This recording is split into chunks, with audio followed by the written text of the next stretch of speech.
You can see, especially in this region, and there are a few more houses down that way that look exactly the same as they looked in 1981.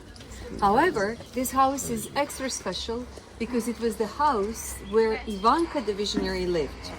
So she was born in Mostar, but her grandparents lived in this house.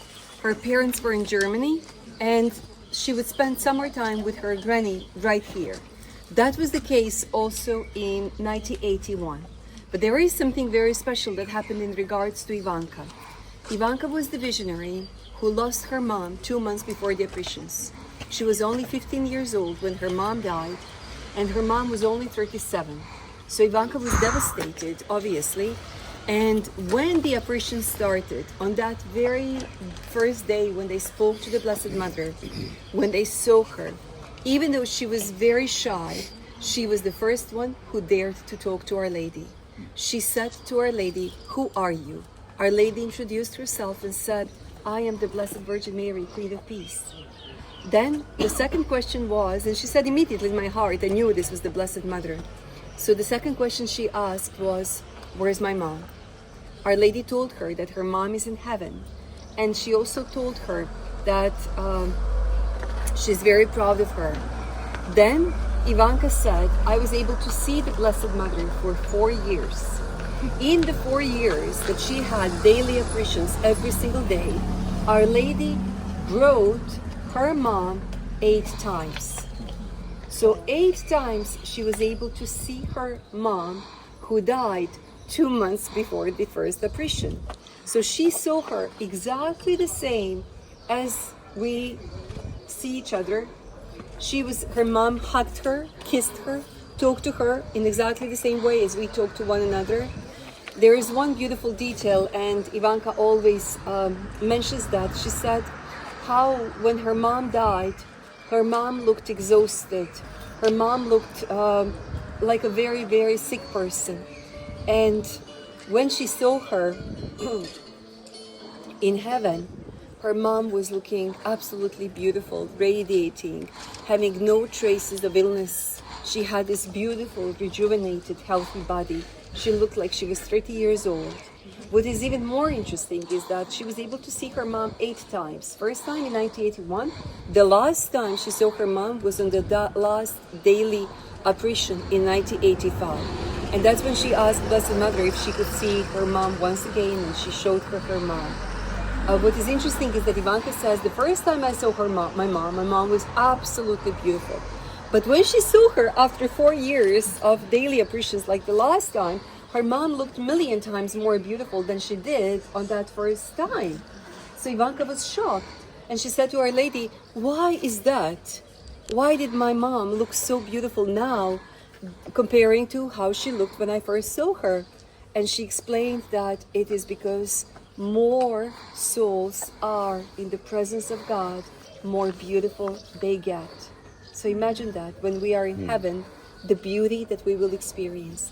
I'll speak about that when we get to Vicka's house, because Vicka and Jakov are 2 visionaries who were physically taken from this world and who were in heaven, purgatory, and hell, physically missing from this world for half an hour and having this extraordinary supernatural experience.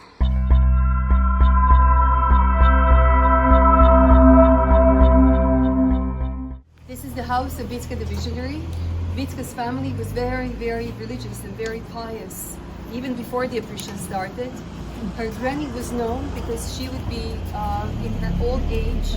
She would not be able to work in the fields, and she would sit here outside the house, do some work with tobacco or whatever, and she would be saying rosaries aloud every single evening. Back in those days, hardly anyone had TV, and the social life was always around the work. So you would work, and then you had this, like social life that was around. I'm sorry. Her grandmother would be sitting here, and then everyone who's passing, and people would be passing that road. There was no asphalt back in those days.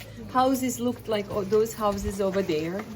So her brother was putting stuff on the trailer, and as he was doing that, he was able to see 2 huge, big brown rosary beads. And he was very astonished because he never saw anything like that. In our country, we lived in a communist regime. You couldn't buy religious items anywhere. Even if you bought them, they would be very simple. And in the parish office, you would just have simple wooden rosary beads or simple plastic rosary beads. They were considered to be precious items. And I told you yesterday how it was even forbidden by the regime to wear anything publicly or even to, hold it in your hand. Nothing. It was all forbidden. When they saw these rosaries, they were so shocked because they never saw anything that beautiful. One was with 15 mysteries like religious would wear around their habit. It had big golden cross. They had beautiful images on the cross. Cross was big. It was obvious it was made of gold. It was pretty heavy.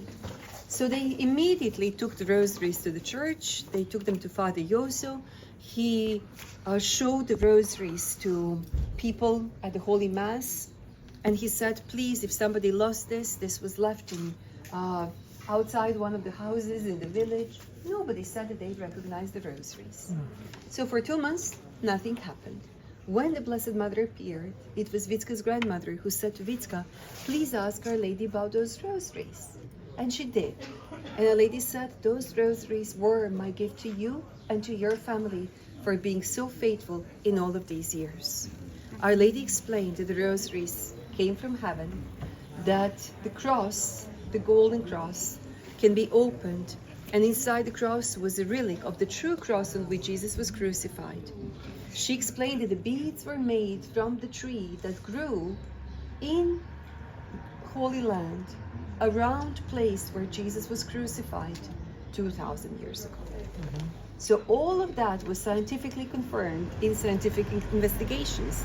Scientists took the beads, investigated the tree, took the relic, were able to determine it's exactly the same piece of the cross, the true cross that's venerated in Rome, and they were shocked. Even the quality of the gold, they were able to determine that it doesn't exist on Earth. It's not 24 karat, it's nothing that here on Earth we have. And so they're pretty unique. They don't look exactly the same as they looked when they received them, because parts were taken for the examination, but also unfortunately in the first years they would give rosaries very often to people who were asking to hold them, to take them. People took pieces. You don't want to know how they look like now. So on one occasion there was a man who stole them, and they had to be in the court with this man for 2 years to have the rosaries back. Very sad, but it happens, unfortunately. So we would be able to see the photographs with these rosaries, and you will be able even to see how special they look. What is amazing is that the priest, Father Yoso, who was sentenced on 17th of August and arrested on 17th of August 1981, sentenced to 3.5 years of prison. When he was brought to prison, the worst prison in our country at that time, in the communism regime, he received exactly the same rosary like Vicka's family did. And I've seen that rosary many times. What is amazing is that rosary hasn't changed a bit in the 44 years. So you see, like, even if you use the rosary, you have your own rosary, whether it's plastic or when it's wooden, the beads are changing. Especially, I noticed even they become like smaller. Sometimes they fall off, whatever. They will change. That rosary is not being changed. And he's literally holding it all the time in his hands. He used it on many occasions to bless people, especially to bless sick people. I've been blessed with that rosary many times, and I found like it's just not changing. The color, nothing. It's wooden beads with little pieces of gold in between, and it's not changing. So I know that we as humans are, we like something tangible. We like something that we can feel. And I guess it was something that Our Lady wanted to show as a physical sign of her presence in the very beginning, even before the apparitions began, to Vicka's family particularly. So that is one thing that is special about this house. The other thing is even more amazing. Vicka was a girl who was only 16 years old. She was going to high school in Mostar. She was friends with Mirjana and Ivanka, who would occasionally come to the village and spend here summertime. So on that first day, when the apparition started, June 24th, Vicka was having a rest here, and Mirjana and Ivanka were about to walk from there, where Ivanka lived, and go all the way that way. So there was no road, and very shortly, in about 100 meters, there wouldn't be any more houses, nothing. And so they just wanted to walk, and they wanted to get Vicka. Vicka was asleep, so they said to her mom, when she wakes up, she can look for them over there. What happened when they were taking that walk, on their way back, Ivanka, she looked towards the direction of the hill. We're all at the base of the hill now, and she was able to see this beautiful image, big image. Not image, like it was a person, three-dimensional person. And she was able to see this beautiful, beautiful lady holding baby in her arms like this and inviting them to come closer. And she said, without a single doubt, I knew in my heart it was the Blessed Mother. When she said to Mirjana didn't even want to look. She said, like, there's no way the Blessed Mother would appear to us or anything like that. So they continued their walk, found few other children, including Vicka and other four, and they all saw the same image and the same vision on the hill. And nobody went up. They got very afraid. They locked themselves in the rooms. Ivan said, when we came home, our families rebuked us so much. They all were very emotional after this. They were crying. They were, shaking, trembling. And they were trying to say, we saw the Blessed Mother. But everyone was like, you have to stop talking about that. Don't even say it aloud. Somebody would come. You could be arrested. They were not planning any of this. They continued to be in so-called fear up to the following day, when around 5:30 in the afternoon, each one of them, regardless of where they were, and they were not communicating with one another, they all felt urge to come right to this place outside the road. So the families followed them. Some of the friends and some of the neighbors came with them. It was all spontaneous. And so you ended up having 6 of them, not even together, with about 60 people here on June 25th, around 6 o'clock in the afternoon. What happened then was that they all, regardless of where they were, one was here, one was there, one was there, they all saw 3 flashes of the light. And after seeing 3 flashes of the light, they were literally drawn up to the hill. It wasn't as if they were climbing.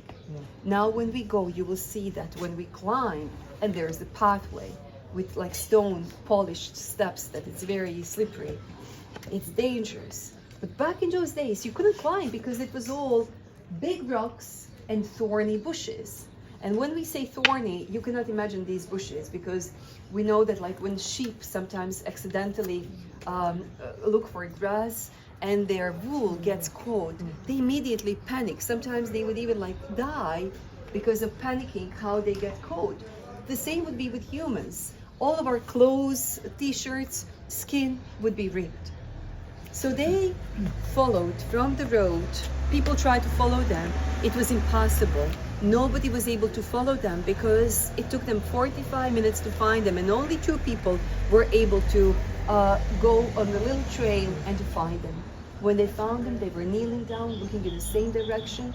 They were having the apparition, and it was on that day when a lady introduced herself as the Queen of Peace. When she spoke to them, said that she has chosen this parish because she found many true believers. And Ivanka had that question about her mom. When they asked her, would she come again? She said yes. Where would she come? She would come again there. So the following day, already, there were nearly 5,000 people up on the top. How these people happened to be there, it's all a big miracle, because we didn't have phones, we didn't have media. There were only 400, 500 people living in the village. The news spread so quickly. I remember that one of the ladies, I met her in Monster Hospital. She was working as a nurse.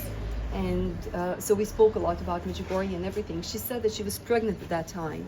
And she heard by a man who was a driver, ambulance driver, because immediately communists found out about that and they wanted the local doctor to come to examine the kids and everything. So this driver came to Mostar Hospital, and because he knew it was a communism regime, so just those people that he knew they were verified Catholics, he would whisper in their ears, the Blessed Mother appeared in Medjugorje, she came to save us, like things like that. And then all these people were around. So she said, I came home, my shift was over, I was pregnant like this, but I was banging on the doors of the people in the neighborhood in Mostar, and I was saying to everyone, Blessed Mother appeared, Blessed Mother appeared, Medjugorje. Nobody knew where Medjugorje was. She said, like, I have to explain where that was, and I was just saying, it's like our drive away from here, we should go there. So that's how it spread. And already after like 3 days, 20,000 people went up. How do these people go up in the thorns? We cannot even imagine that. Imagine the faith going in the thorns through the fields and being there on the apparition site with the children. For the first 7 days, the apparitions continued to be up on the hill. And then on July 4th, communists came here with 2,000 fully armed soldiers. They had tanks. They had guns, and they told these guys, soldiers, you're going to the most dangerous village in Yugoslavia. People in this village, it's true. It's funny now, but it wasn't funny in 1981. These guys were told it's the most dangerous village, and they're trying to destroy the communism regime. So if you are told that you are trying to destroy the communism regime, that's the worst accusation that you can get. You're being sentenced because of that. You go to prison straight away. So I'm shocked that you're laughing. It was very serious. Yeah. So Disgusting. yes, we cannot understand that, but back in those days, it really functioned like that. And so they told them, like, you have to be very careful. You have to prevent them from going to the hill. They even tried to close the church. They locked the church. They put wooden bars on the church and banged them with nails. Can you imagine that? And then one priest, he said that because, for them it was like too much. So people, about 200 people, strong men from the village, they all arrived. They took those wooden bars, they said to soldiers, let us go to the church, we will go to the church. So the program never stopped in the church. That is amazing. The program that started in the beginning, and it was created spontaneously, Rosary, Holy Mass, Rosary afterwards, later an adoration.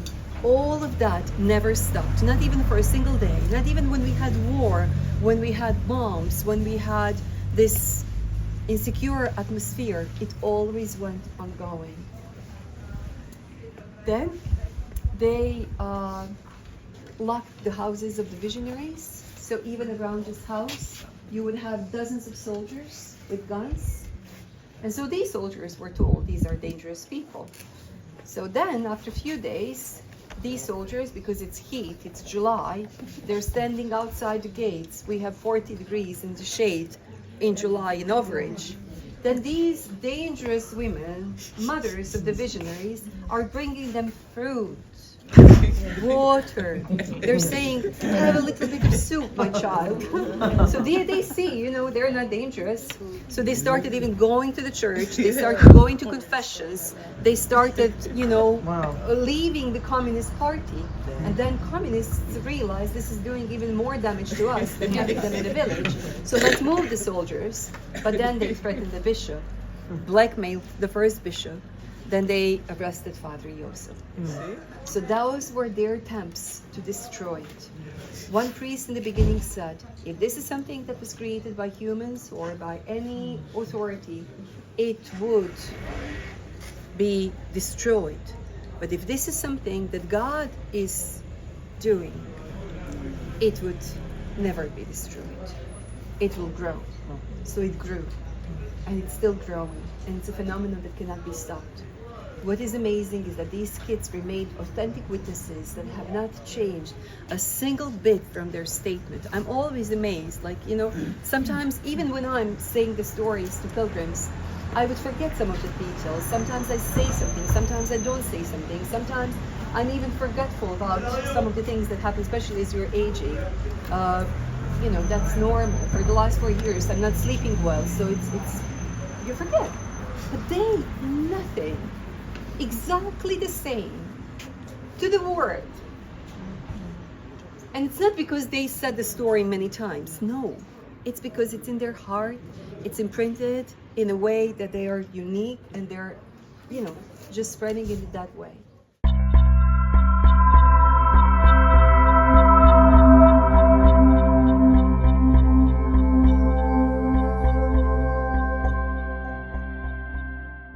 If we are suffering, to accept it with joy. That we take penance as a part of our life. That we fast on bread and water on Wednesdays and Fridays. That we renounce this nice food or treats or whatever it is in our lives. So with that, we can help God and help her plan be realized. Now, what is very important to know is this. God can survive without our prayers. He's God. God can survive without our fasting, but He needs it. Our Lady in the very beginning was asking of the visionaries to do sacrifices, like to go to the cross mountain in the middle of the night, to climb it in the bare feet, and to go when the weather would be, you know, like you would have river of rain going down. And parents would often say, how can Our Lady do that and ask that of you? And the Blessed Mother would appear to them at the 4th station, not at the top. She would appear at the 4th station and she would say, dear children, you don't need to go further up. Go home. You completed my plan. It was important for her to see our willingness. So Vitska, out of all of the visionaries, really embraced that from the Blessed Mother from 1981. And Our Lady just took them by hand, and the ceiling opened for them to go through, and within a second, they were outside the gate of heaven. They saw this beauty. They saw people. Everyone looked absolutely beautiful and radiating. They were able to recognize even their predecessors whom they had never seen. Everyone looked like they were 30 years old. Everyone was dressed in the same robes with different beautiful radiating colors. They say that they're not able to describe heaven. No matter which words they would use, they would never be able to describe the beauty of heaven. They saw joy, content, and they felt this is the place where we belong to. They never wanted to leave heaven. Our Lady explained to them that people who are there, of course, they look beautiful because they're absorbing the beauty of heaven and the beauty of God and the splendor of God. Vitska is always funny when she speaks about that. She says there were no tall people, no short people, no fat people, no slim people. Everyone had perfect body in heaven. And I'm always joking, imagine now, like especially now, you have to exercise, you have to do this diet, this, that. So you just need to get to heaven and you'll have perfect body in heaven. Of course, our bodies are the temple of the Holy Spirit and we need to be careful. But you know what I mean, especially now when women do crazy things to look younger. And you need to get to heaven. When they asked Our Lady, how come that you're so beautiful? She said, I'm beautiful because I love. You, dear children, you will become beautiful too when you start loving. And I do not know whether you notice that, but I do notice that with pilgrims, especially with faces of people. Once they go to confession and once they are able to forgive. And I had in my group sometimes people who were struggling with forgiveness for maybe 50, 60, 70 years. And in purgatory, they were not able to see anyone. They were able to see this huge space with thick air full of ashes and everything covered with ashes. And they were able to hear the souls screaming and suffering. They were terrified. They did not imagine purgatory to be like that. And Our Lady explained to them that the souls in purgatory cannot do anything for themselves. They completely depend on our prayers. There are so many religions in this world that don't recognize the existence of the purgatory at all. And especially, she said, even we who are Catholics very often forget very quickly about deceased people. So how many times have each one of us heard when somebody dies, oh, I'm sure he's in heaven, I'm sure she's in heaven. We even said that many times. We can never know if somebody is in heaven or not. And please take this seriously. We need to pray for the souls in purgatory so much. It's so important. Our Lady said that they pray all the time for us, they intercede for us, but they need our prayers, our holy masses, our sacrifices to take them out of the purgatory and to bring them to heaven. When they are in heaven, we will have bigger power here on earth because there will be bigger army for fighting for God. It's all connected.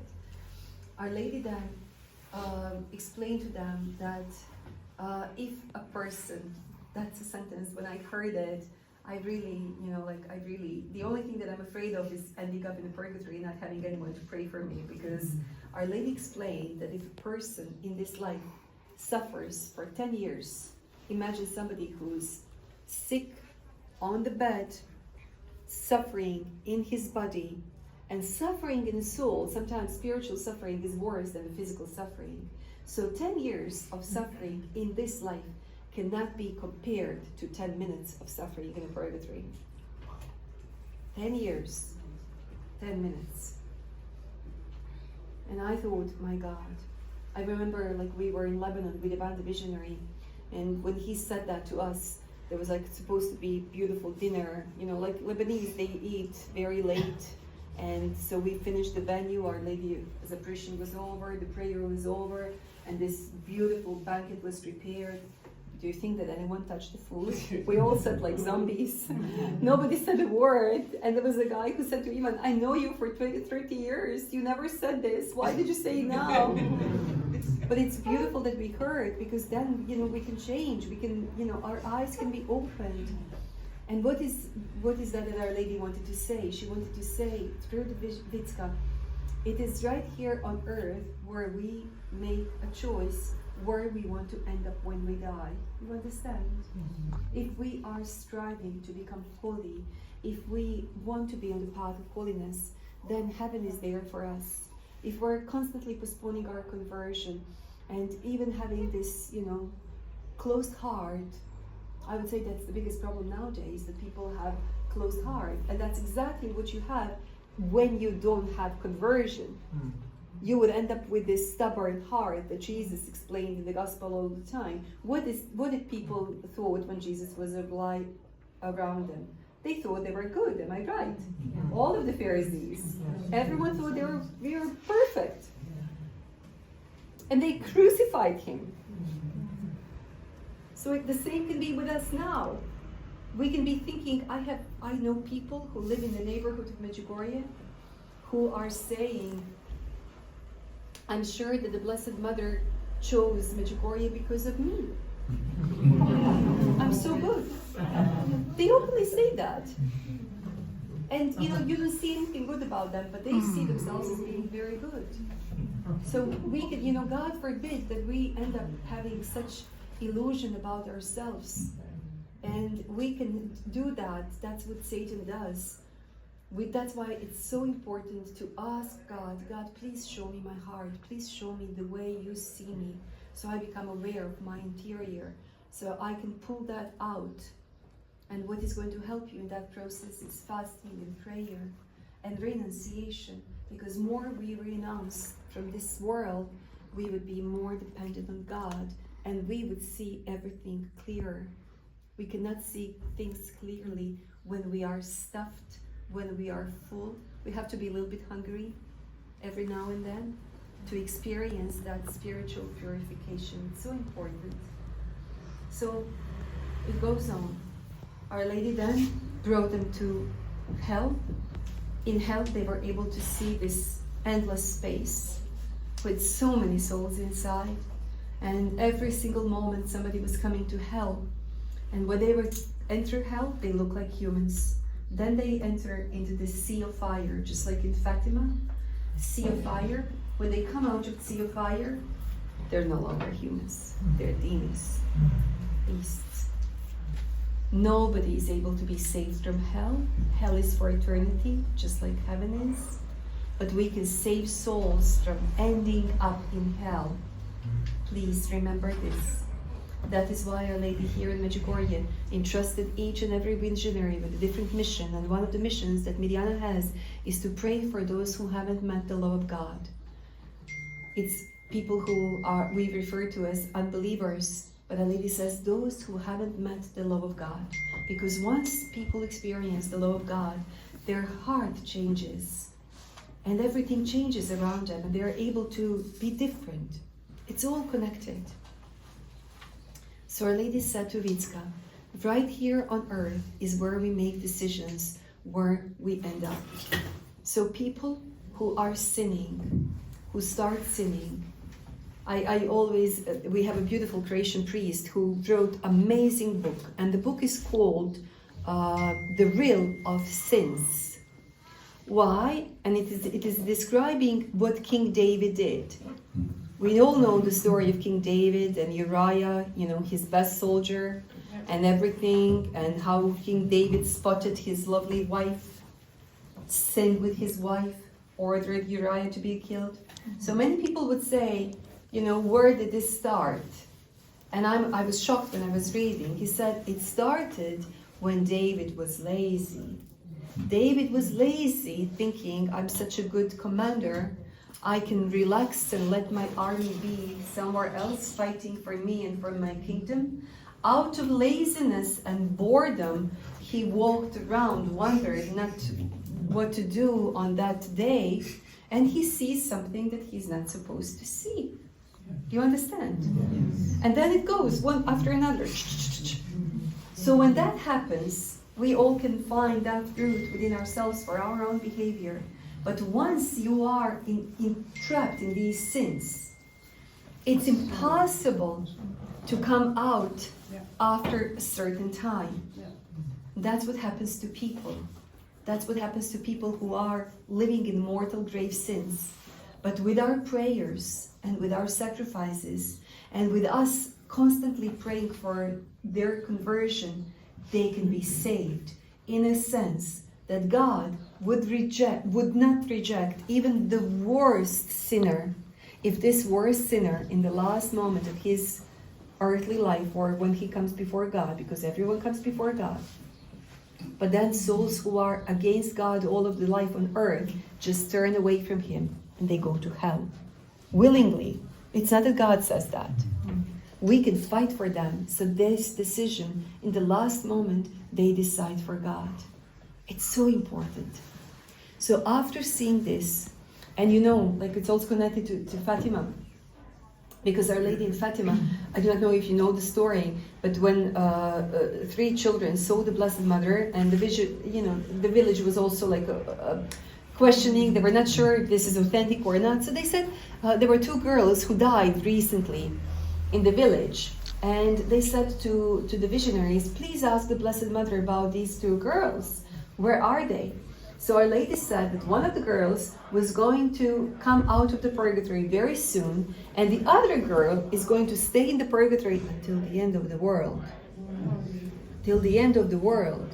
We do not know when the end of the world is going to be. It could be 2,000 years. And that was in 1917. So it's so important. And somebody would say, she was just a girl. What could she do? Never know. We never know.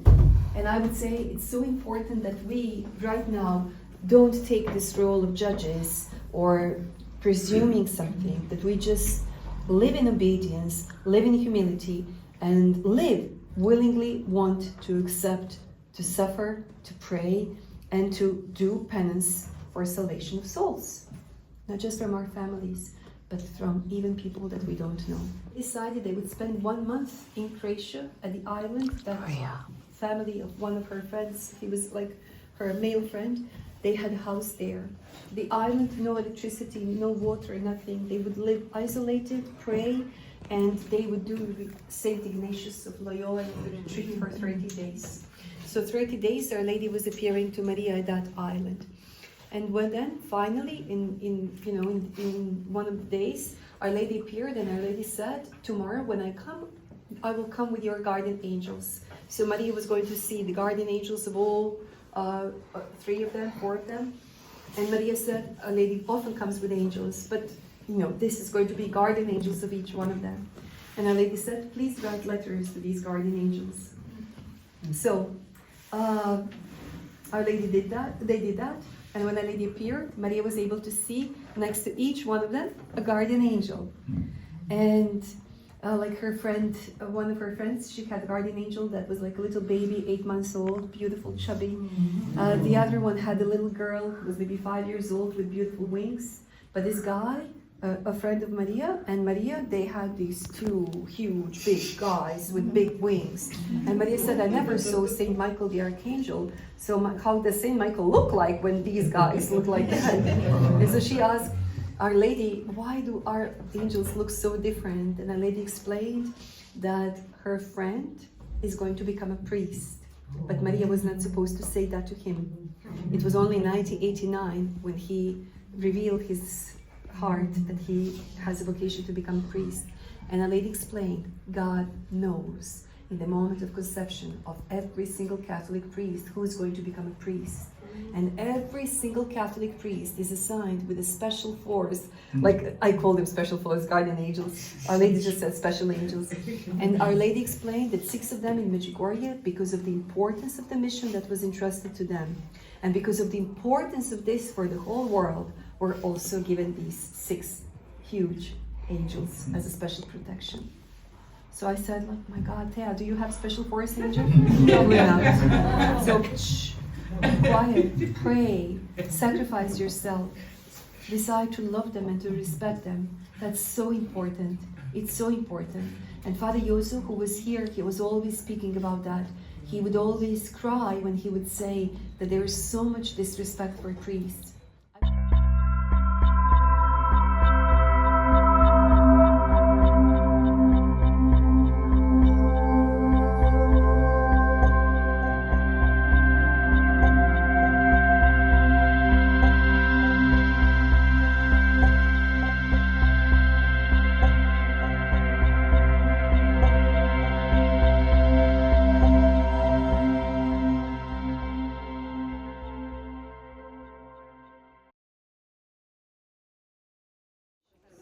After having been with Our Lady on the top, the visionaries were coming down the small trail right now, and one of them, Maria, she felt in one moment as something was pushing her aside.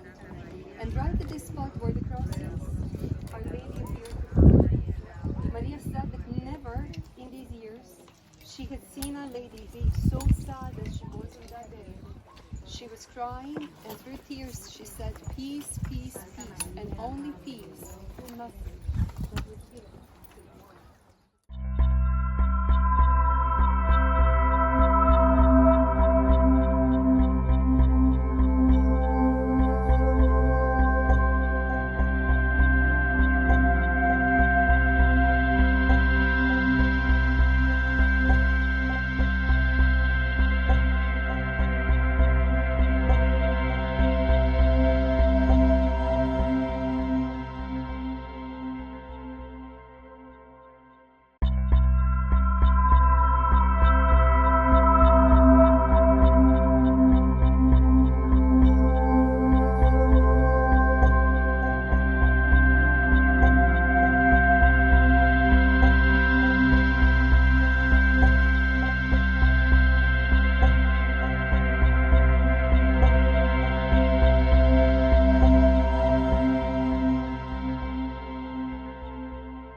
Amazing experience. Hail Mary, full of grace, the Lord is with thee. Blessed are you among women, and blessed is the fruit of thy womb, Jesus. Holy Mary, Mother of God, pray for us sinners now and at the hour of our death. Amen. Hail Mary, full of grace, the Lord is with thee. Blessed are you among women, and blessed is the fruit of thy womb, Jesus. Holy Mary, Mother of God, pray for us sinners now and at the hour of our death.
venire jedinstvo kao je volja Tvoja, koji živiš i praviš, vijeke vjekova. Mir Gospodin